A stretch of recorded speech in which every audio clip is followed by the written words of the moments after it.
দাবি মানতে হবে যারা বেতন ভাতা পায় না তারা হেরিয়ে দাও ঘুরিয়ে দাও হেরিয়ে দাও ঘুরিয়ে দাও।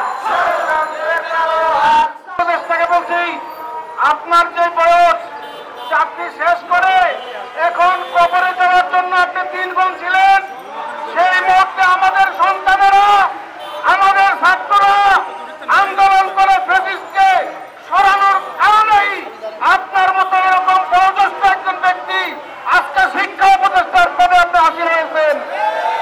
আমাদের অবস্থান কর্মসূচি আজকে ৫ম দিন আমরা অতিবাহিত করছি।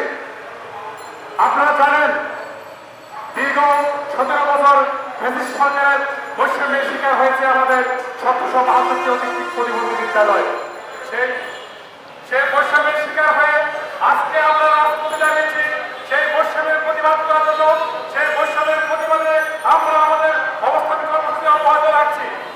আমরা আমাদের জীবন বিলীন করে হলেও, আমাদের শরীর পতন করে হলেও আমরা আমাদের সেই শিক্ষক প্রতিনিধি বাড়িতে শেখাতে আমরা সময় দিব, প্রয়োজনে জীবন দিব।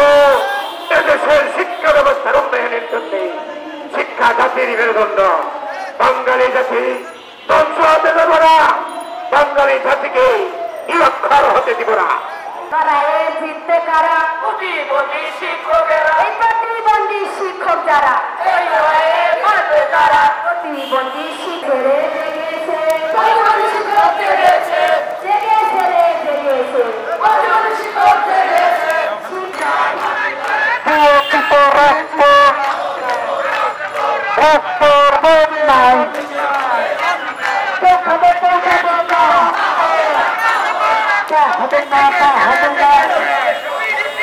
আমার শেখার